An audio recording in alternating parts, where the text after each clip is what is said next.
Provided our survival instinct is stirred up. And this is really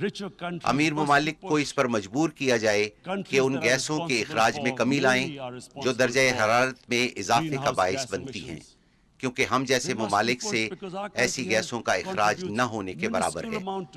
لہٰذا میں سمجھتا ہوں کہ اقوام متحدہ کو اس سلسلے میں آگے آنا چاہیے۔ The United Nations must take leadership in this. My second issue دوسرا مسئلہ جس پر میں آج بات کرنا چاہ رہا ہوں وہ میرے لیے اس سے بھی زیادہ اہم ہے۔ جناب صدر، ہر سال اربوں روپے غریب ممالک سے امیر ممالک میں منتقل کیے جاتے ہیں۔ ہر سال اربوں ڈالرز حکمران طبقات کی چوری کی نظر ہو جاتے ہیں، اور یہ سارا پیسہ مغربی بینک اکاؤنٹ میں منتقل کیا جاتا ہے، اور وہاں پر ان رقوم سے مہنگی جائیدادیں خریدی جاتی ہیں۔ جناب صدر، یہ عمل ترقی پذیر ممالک کو تباہ کر رہا ہے۔ اس سے غربت میں اضافہ ہو رہا ہے اور غریب ممالک قرضوں کے بوجھ تلے دب رہے ہیں، اور اس سے غریب اور امیر لوگوں میں فرق مزید بڑھتا جا رہا ہے۔ The developing world. This is causing more poverty, deaths. It's impoverishing the developing world. The difference between rich and poor countries is growing because of this. Money laundering, which money laundering اس وجہ سے ہو رہی ہے کیونکہ غریب ممالک سے امیر ممالک میں ہونے والی منی لانڈرنگ کو ویسے نہیں سمجھا جاتا جیسے منشیات سے حاصل کیا گیا پیسہ یا دہشت گردی کی مالی معاونت کے لیے استعمال ہونے والی مالی وسائل پر دنیا کی نظر ہے۔ غریب ممالک کو جس طرح اپنے با اثر طبقات لوٹ رہے ہیں، اس کو کوئی جرم تصور ہی نہیں کرتا۔ مجھے جب سال پہلے حکومت ملی تو اس سے پہلے والے 10 سالوں میں ہمارے ملک کے مجموعی قرضے میں 4 گنا اضافہ ہوا۔ جو قرضہ 60 سالوں میں لیا گیا تھا اس کا 4 گنا صرف 10 سالوں میں لیا گیا۔ charge of our government a year back. In the 10 years preceding that, our total debt went up 4 times. The debt we had accumulated in 60 years, just in 10 years it went up 4 times. As a result, the total revenue اس کے نتیجے میں ہم نے ایک سال میں جتنا tax اکٹھا کیا اس کا آدھا صرف قرضوں کی ادائیگی پر چلا گیا۔ اگر یہ حالات ہوں تو ہم انسانوں یعنی اپنے 22 کروڑ لوگوں پر پیسہ کیسے خرچ کریں گے؟ وجہ یہی تھی کہ ہمارے ملک کو حکمران طبقات نے بری طرح لوٹا تھا، اور وہ بڑی آسانی سے یہ سارا پیسہ ملک سے باہر لے گئے۔ جناب صدر، جب اس لوٹے ہوئے پیسے سے بیرون ممالک میں خریدی گئی جائیدادوں کی نشاندہی کی گئی تو ہمیں یہ پیسہ واپس لانے میں بہت سی مشکلات کا سامنا کرنا پڑ رہا ہے۔ ہم یہ پیسہ واپس لا کر اپنے لوگوں پر خرچ کر سکتے ہیں، مگر اس سلسلے میں بہت سی مشکلات درپیش ہیں۔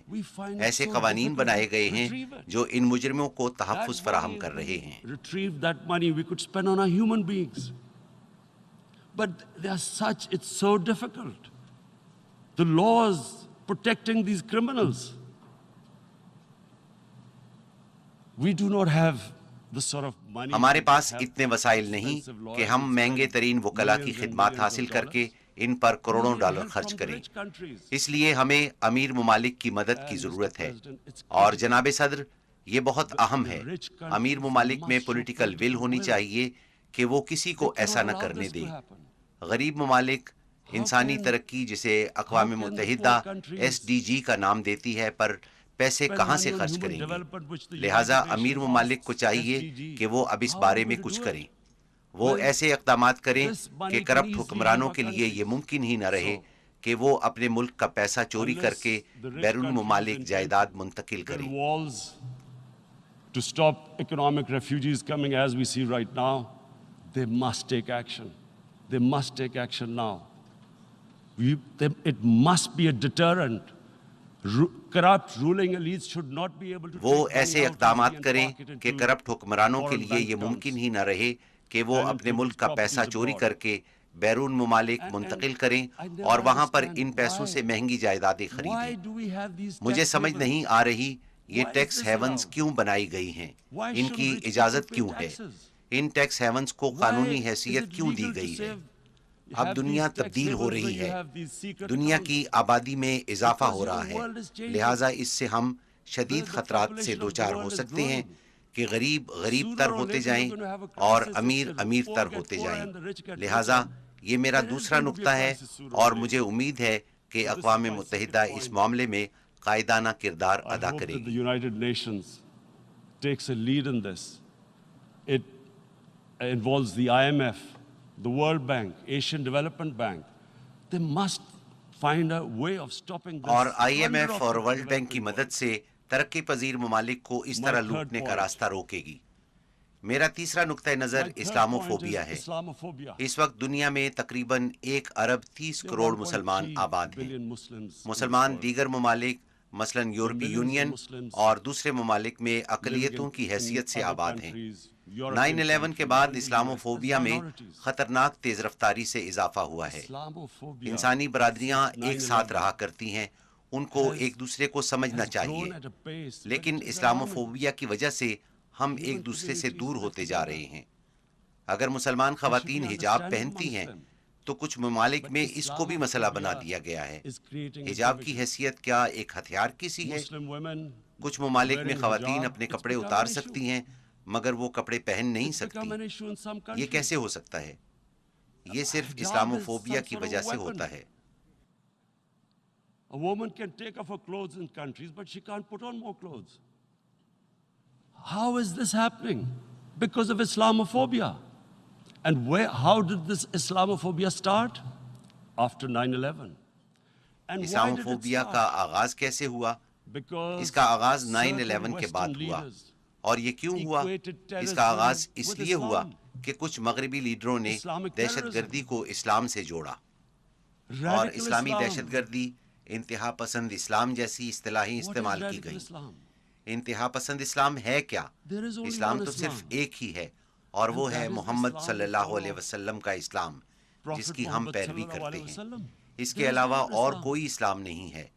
آپ انتہا پسند Radical اسلام جیسی Islam, اصطلاحوں سے Islamic terrorism, مغربی ممالک کے لوگوں کو کیا What پیغام دے message رہے they ہیں؟ send to people in the ایک West? ایسا شخص And why جو is نیو there یارک میں Islamic- زندگی گزار رہا ہو Islamophobia? وہ کیسے جان سکتا ہے How is کہ انتہا a پسند person Islam in New York, اور اعتدال پسند in the اسلام میں کیا Midwest, in فرق the ہے؟ US, in دہشت European گردی countries, کا how is he مذہب کے going ساتھ to کوئی تعلق distinguish نہیں ہوتا. between who is a moderate اسلامی Muslim دہشت گردی and who is اور a radical انتہا Muslim? پسند اسلام جیسی اصطلاحیں Because جن کا استعمال اہم terrorism has لیڈران nothing to do کرتے with ہیں any religion. وہ بنیادی وجہ ہے جو اس اسلاموفوبیا This کی بنیاد ہے, Islamic اور اس سے terrorism, مسلمانوں کو Islamic بہت تکلیف radicalism, ہوتی ہے.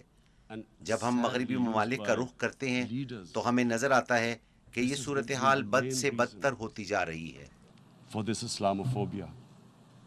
And it has caused pain amongst Muslims. We in Muslim countries watch this Islamophobia traveling abroad, and it's getting worse. And may I just say, Mr. President, that in European جناب صدر, countries, کیا میں کہہ سکتا ہوں کہ یورپی ممالک میں marginalizing مسلمانوں کو کمزور کیا جا رہا ہے؟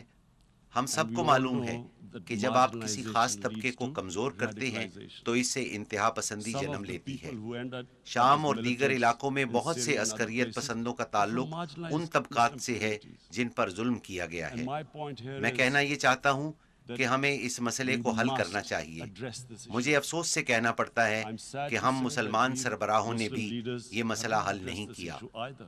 9/11 کے بعد After جب 9/11, انتہا پسند اسلام کے بارے میں سوچا جانے لگا when this thing تو came بجائے اس about, کے war کہ ہم against مغربی radical دنیا کو Islam, بتاتے کہ انتہا rather than پسند Muslim Islam leaders trying to ایک explain افسانہ to the ہے. West that there is Hare no معاشرے such میں thing as انتہا radical پسند Islam. ہوتے ہیں In اور all human اعتدال پسند بھی communities, ہوتے ہیں.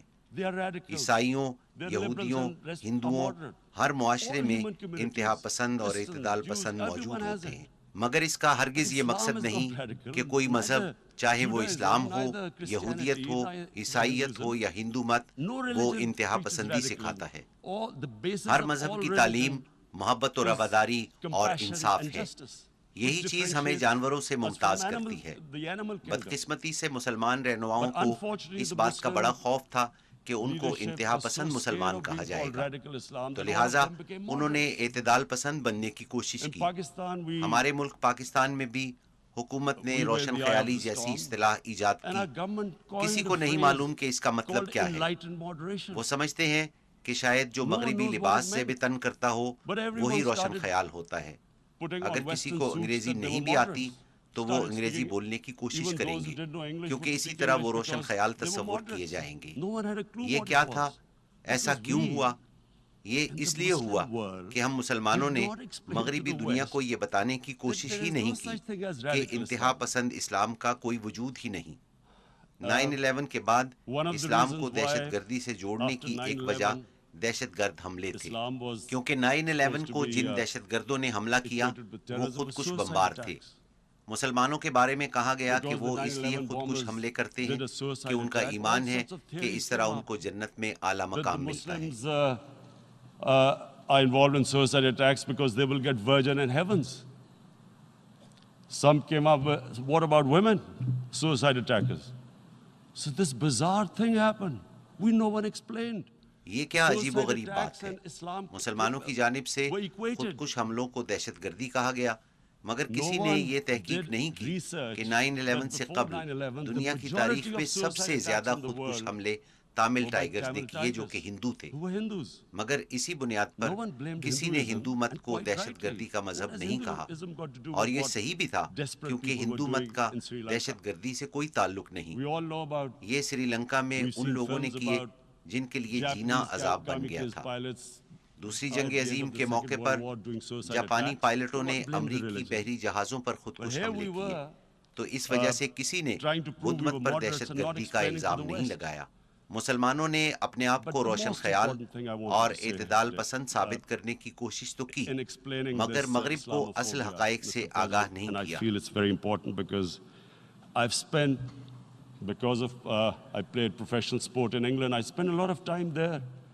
لہٰذا میں سمجھتا ہوں کہ اسلاموفوبیا پر مغرب کو بتانا بہت ضروری ہے، کیونکہ میں مغرب میں بہت سال رہا ہوں اور مجھے معلوم ہے کہ مغربی لوگ مذہب کو اس نظر سے نہیں دیکھتے جس نظر سے ہم مذہب کو دیکھتے ہیں، اور یہ کہ اسلام کے بارے میں ان کی غلط فہمی کیسے پیدا ہوئی۔ 1989 میں ایک کتاب شائع کی گئی جس میں ہمارے پیارے نبی صلی اللہ علیہ وسلم کی توہین کی گئی، جس سے مسلم دنیا میں رد عمل آیا۔ مغرب کو اس مسئلے کی سمجھ ہی نہیں آئی، کیونکہ مغرب میں مذہب کو بالکل مختلف نقطۂ نگاہ سے دیکھا جاتا ہے۔ وہ ہماری طرح مذہب کو نہیں دیکھتے۔ اسلام کو عدم برداشت کا مذہب سمجھا گیا۔ یہ مسئلہ وہاں سے شروع ہوا، اور پھر ہر 2-3 سال بعد کوئی اور سامنے آتا ہے اور ہمارے نبی صلی اللہ علیہ وسلم کی توہین کرتا ہے، جس پر مسلمان دنیا سے رد عمل آتا ہے، اور اس طرح اسلام کے بارے میں عدم برداشت کا تاثر پھیلتا جا رہا ہے۔ And Islam took a real beating 30 years ago. I still remember it became a watershed. And every 2 or 3 years, someone would malign our Prophet, peace be upon him. There would be a reaction by the Muslims. And again, it was Islam, an intolerant religion. Again this time, I blame a certain section of the people in the West who deliberately provoked this. میں مغرب میں ایک خاص طبقے کو اس ضمن میں ذمہ دار سمجھتا ہوں جو جان بوجھ کر اس قسم کی مذموم کوششیں کرتا ہے، کیونکہ ان کو معلوم ہے کہ اس سے کیا اثرات پیدا ہوں گے۔ مغربی دنیا کی اکثریت کو اس کی سمجھ ہی نہیں ہے، اور اس سلسلے میں مسلمان رہنماؤں نے مسلمانوں کو رسوا کیا ہے۔ ہمیں ان کو بتانا چاہیے کہ ہمارے نبی صلی اللہ علیہ وسلم کی ہمارے لیے کیا حیثیت ہے۔ میں آپ کو بتاتا ہوں کہ ہمارے نبی صلی اللہ علیہ وسلم کی ہمارے دلوں میں کتنی محبت ہے۔ نبی اکرم صلی اللہ علیہ وسلم ہماری مقدس کتاب قرآن پاک کے گواہ تھے، اور قرآن مسلمانوں کی رہنمائی کرتا ہے، اور نبی صلی اللہ علیہ وسلم کی زندگی قرآن کا عملی نمونہ ہے۔ نبی صلی اللہ علیہ وسلم نے ریاست مدینہ قائم کی جو دنیا کی تاریخ کی پہلی فلاحی ریاست تھی، اور یہی ریاست مسلمانوں کی تہذیب و تمدن کی بنیاد بنی جو 700 سالوں تک دنیا کی عظیم الشان تہذیب رہی۔ اور وہ ریاست تھی کیا؟ میں اسلام کے بارے میں عجیب و غریب باتیں سنتا ہوں کہ یہ خواتین کے خلاف ہے، یہ اقلیتوں کے خلاف ہے۔ اسلام نے مدینہ میں جس ریاست کی بنیاد رکھی وہ دنیا کی تاریخ کی پہلی فلاحی ریاست تھی۔ یہ وہ ریاست تھی جس نے پہلی دفعہ ناداروں، بیواؤں، یتیموں اور معذوروں کی ذمہ داری لی، امیروں سے ٹیکس وصول کیا اور غریبوں پر خرچ کیا۔ The state took responsibility of the weak, widows, orphans, poor people, handicapped. It taxed the rich, spent the money on the poor. The state announced that all human beings are children of Adam. Hence, ریاست نے اعلان کیا کہ تمام انسان حضرت آدم علیہ السلام کی اولاد ہیں. رنگ و نسل کی بنیاد پر ایک کو دوسرے پر کوئی فوقیت حاصل نہیں. پیغمبر اسلام صلی اللہ علیہ وسلم نے اعلان کیا کہ غلام کو آزاد کرنا بہت بڑی نیکی ہے. اس زمانے میں پورے معاشرے کی بنیاد غلامی پر تھی، مگر نبی صلی اللہ علیہ وسلم نے انسانیت کو غلامی سے آزاد کرنے کے لیے عملی اقدامات کیے. آپ نے اعلان کیا کہ غلاموں کو بھی برابر کا شہری سمجھا جائے. یہی وجہ تھی کہ مسلمانوں میں غلام بھی بادشاہ بنے. مصر اور ہندوستان میں غلاموں نے بادشاہی کی اور پھر اقلیتوں کے ساتھ انتہائی اچھا برتاؤ کیا. اسلام کے بارے میں یہ تاثر غلط ہے کہ مسلمان اقلیتوں کا خیال نہیں کرتے. نبی صلی اللہ علیہ وسلم نے اعلان کیا کہ غیر مسلموں کی عبادت گاہوں کو تحفظ دیا جائے. آپ نے اعلان کیا کہ تمام شہری قانون کی نظر میں برابر ہیں. رنگ و نسل کی بنیاد پر انسانوں میں کوئی تفریق نہیں. میں ہمیشہ اس کیس کی مثال دیتا ہوں کہ اسلام میں چوتھے خلیفہ حضرت علی رضی اللہ تعالیٰ عنہ جو سربراہ مملکت تھے، ایک یہودی سے مقدمہ ہارے تھے. to protect the places of worship of all religions. He announced that every person is equal in front of law, whatever his religion or his color. And this incredible case, and I always quote this, that the fourth Khalifa, the head of state of Medina, he lost a court case against a Jewish citizen. سب سے پہلے تو اس سے یہ ظاہر ہوتا ہے کہ تمام شہری قانون کی نظر میں برابر تھے. قانون سے کوئی بالا تر نہیں تھا. دوسری بات یہ کہ ریاست مدینہ میں یہودی بھی برابر کے شہری تھے. اس سے یہ بھی ثابت ہوتا ہے کہ جب مسلمان معاشرہ اقلیتوں کے حقوق سلب کرتا ہے تو وہ اسلام اور نبی صلی اللہ علیہ وسلم کی تعلیمات سے روگردانی کرتا ہے. لہٰذا یہ بہت اہم ہے کہ یہ سمجھنے کی کوشش کی جائے کہ نبی صلی اللہ علیہ وسلم ہمارے دلوں میں رہتے ہیں. تو جب ہمارے نبی کی شان میں گستاخی کی جاتی ہے تو ہمارے دلوں کو درد پہنچتا ہے. اور ہمیں اس بات کا علم ہے کہ دل کا درد طبعی درد کے مقابلے میں بہت اذیت ناک اور دردناک ہوتا ہے. یہی وجہ ہے کہ مسلمانوں سے رد عمل آتا ہے. میں نے ہمیشہ سے یہ تصور کیا کہ جب بھی مجھے موقع ملے گا تو میں دنیا کو، بالخصوص مغربی دنیا کو بتانے کی کوشش کروں گا، کیونکہ مغربی دنیا میں لوگوں کو علم ہی نہیں کہ یہ کتنا حساس معاملہ ہے. To the world community, especially to the Western community, because having lived in the Western community, people didn't understand this. When I first went as a teenager to England, there was a... جب میں ایک نوجوان کی حیثیت سے England گیا تو اس زمانے میں حضرت عیسیٰ علیہ السلام پر ایک کامیڈی فلم بنائی گئی تھی، مگر مسلمان معاشرے میں ایسی چیزوں کا سوچا بھی نہیں جا سکتا. لہٰذا ہمیں بتانے کی ضرورت ہے کہ ان چیزوں سے کیسے مسلمانوں کے دلوں کو دکھ پہنچتا ہے. مغربی معاشروں میں یہودیوں کے قتل عام کے بارے میں بڑی حساسیت پائی جاتی ہے، اور ہونی بھی چاہیے، کیونکہ جن چیزوں سے ان کے دلوں کو دکھ پہنچتا ہے ان کے بارے میں حساسیت ہونی چاہیے. مگر یہی جذبات مسلمانوں کے بارے میں بھی ہونے چاہیے. اظہار رائے کی آزادی کے بہانے ایسا کام نہ کیجیے جس سے ہمارے دلوں کو تکلیف پہنچتی ہے. ہمارے نبی صلی اللہ علیہ وسلم کی توہین اور بے حرمتی ہرگز نہ کیجیے. بس ہم صرف اتنا ہی چاہتے ہیں. اور جناب صدر، میں چوتھے نقطے کی طرف آتا ہوں جو میری نظر میں سب سے اہم ہے، اور یہی وجہ ہے کہ میں یہاں آیا ہوں، اور یہ مسئلہ ہے کشمیر کی موجودہ صورتحال. اس مسئلے پر آنے سے پہلے میں ایک بات واضح کرنا چاہتا ہوں کہ جب میں اقتدار میں آیا تو یہ میری اولین ترجیح تھی کہ پاکستان ہر وہ کوشش کرے گا جو امن کے لیے سود مند ثابت ہو. ہم دہشت گردی کے خلاف جنگ کے مشکل مرحلے سے گزرے.